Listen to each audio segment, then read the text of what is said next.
달콤한 말씀 행복한 하루 7월 23일 아침 말씀 묵상을 함께 나누도록 하겠습니다.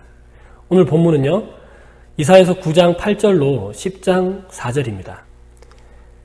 주께서 야곱에게 말씀을 보내시며 그것을 이스라엘에게 임하게 하셨은즉 모든 백성 곧 에브라임과 사마리아 주민이 알 것이오늘 그들이 교만하고 완악한 마음으로 말하기를 벽돌이 무너졌으나 우리는 다듬은 돌로 쌓고 뽕나무들이 찍혔으나 우리는 백향목으로 그것을 대신하리라 하는도다.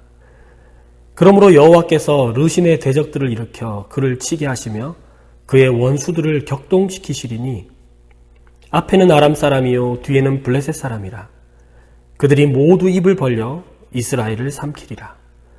그럴지라도 여호와의 진노가 돌아서지 아니하며 그의 손이 여전히 펴져 있으리라. 그리하여도 그 백성이 자기들을 치시는 이에게로 돌아오지 아니하며 만군의 여호와를 찾지 아니하도다. 그러므로 여호와께서 하루 사이에 이스라엘 중에서 머리와 꼬리와 종려나무 가지와 갈대를 끊으시리니 그 머리는 곧 장로와 존귀한 자요 그 꼬리는 곧 거짓말을 가르치는 선지자라. 백성을 인도하는 자가 그들을 미혹하니 인도를 받는 자들이 멸망을 당하는도다. 이 백성이 모두 경건하지 아니하며 악을 행하며 모든 입으로 망령되이 말하니 그러므로 주께서 그들의 장정들을 기뻐하지 아니하시며 그들의 고아와 과부를 긍휼히 여기지 아니하시리라. 그럴지라도 여호와의 진노가 돌아서지 아니하며 그의 손이 여전히 펴져 있으리라. 대저 악행은 불타오르는 것 같으니 곧 찔레와 가시를 삼키며 빽빽한 수풀을 살라 연기가 위로 올라가게 함과 같은 것이라. 만군의 여호와의 진노로 말미암아 이 땅이 불타리니 백성은 불의 섭과 같을 것이라. 사람이 자기의 형제를 아끼지 아니하며 오른쪽으로 움킬지라도 줄이고 왼쪽으로 먹을지라도 배부르지 못하여 각각 자기 팔의 고기를 먹을 것이며 므낫세는 에브라임은 므낫세를 먹을 것이요 또 그들이 합하여 유다를 치리라.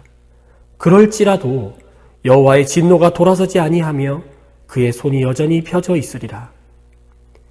불의한 법령을 만들며 불의한 말을 기록하며 가난한 자를 불공평하게 판결하여 가난한 내 백성의 권리를 박탈하며 과부에게 토색하고 고아의 것을 약탈하는 자는 화 있을진저.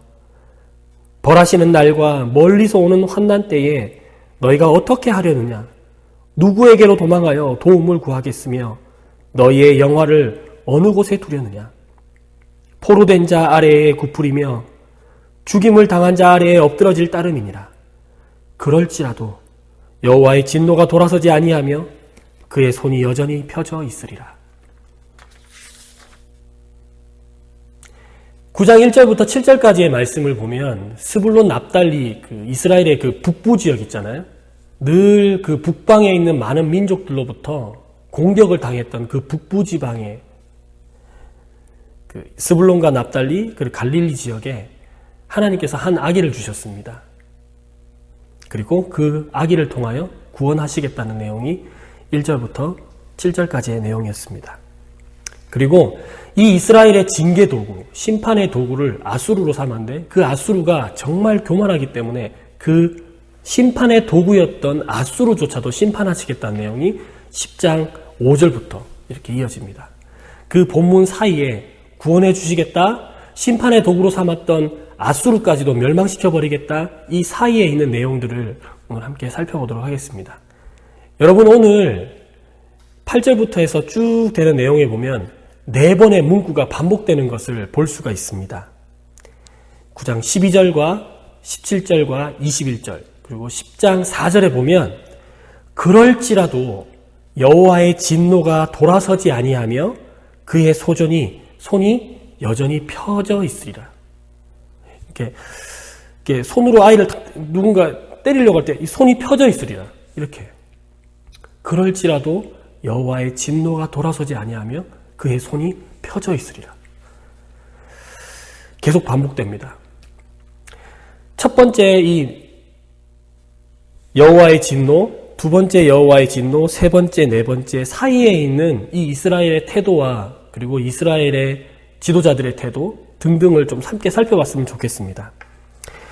8절부터 12절까지의 내용을 보시면 굉장히 교만한 이스라엘의 태도를 볼 수가 있습니다. 벽돌이 무너져? 그러면 다듬은 돌로 하지 뭐. 뽕나무가 넘어져? 그럼 백향목으로 다시 심지 뭐. 이런 안일한 태도.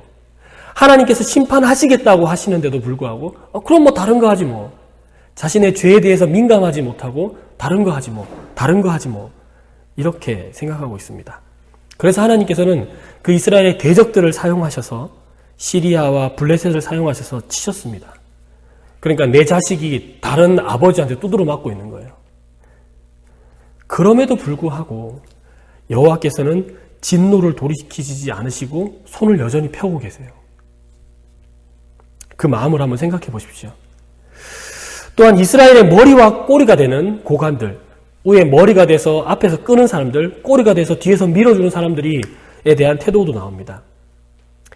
15절과 17절을 보면 그 지도자들이 불경건하고 악을 행하고 입으로 어리석은 말을 해서 백성들을 잘못 인도하고 있어요. 심지어 백성들은 그 잘못된 인도를 아무런 생각과 분별 없이 따라가고 있습니다. 결국에 망할 수밖에 없죠. 그러니 하나님께서는 이 머리와 꼬리를 단숨에 잘라버리신다고 합니다. 그래서 심지어 장정들이 전쟁에 나가도 승리할 수가 없고 고아와 과부조차도 불쌍히 여기지 않으신대요. 그렇게 하셨음에도 여호와의 진노가 돌아서지 않고 하나님의 그 손이 여전히 펴져 있어요. 이스라엘이 죄로 인해서 스스로 자멸해버리는 모습을 한번 볼까요? 18절에서 21절을 보면 하나님께서 심판하지 않아도 그들의 죄악이 서로 불타버립니다. 이 죄악이 불처럼 타올라서 찔레와 가시를 불살라버려요. 그래서 그것 때문에 숯불이 타버려요. 나 정말 배고파서 이쪽에서 먹고 하지만 허기를 달랠 수가 없습니다. 나중에 제사를 뜯어먹고 서로가 서로를 잡아 뜯어먹는 상황이 생겼어요. 그러니까 동생이 형이 동생을 잡아먹는 상황에서도 여호와의 진노는 돌이키시지 않고 손은 여전히 펴져 있어요. 이스라엘의 법을 만들고 집행하는 그 법관들도 봐볼까요? 불의한 법을 공포하고 양민을 괴롭히고 가난한 자들의 소송을 외면하고 불쌍한 자들의 권리를 박탈하고 과부들을 노략하고 고아들을 약탈해버리는 그들의 모습을 봅시다. 결국 여호와의 징벌의 날에는 그럼 그들은 그렇게 짓밟고 했던 그들이 결국 짓밟힘을 당해버리는 모습을 하나님께서 보고 계십니다. 여호와의 진노는 돌이키지 않고 그의 손이 여전히 펴진 채로 있습니다.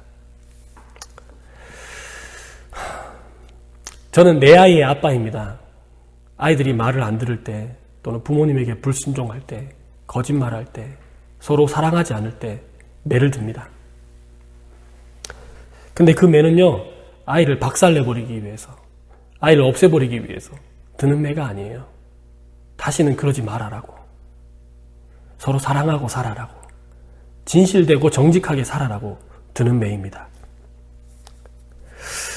여러분 죄에서 돌이키지 않는다면 그래 뭐 이렇게 하지 뭐 저렇게 하지 뭐 그런 태도를 가진다면 아무 생각 없이 불의한 지도자들을 따라가거나 또는 잘못된 인도로 그들의 백성을 나쁜 길로 데려가는 그 지도자의 모습들, 약자들을 보호하고 정말 공의로워야 할 그 법을 약자들을 짓밟는 데 사용하는 그들의 태도들, 결국에는 하나님의 진노가 돌아서지 않고 그의 손이 여전히 펴져 있습니다.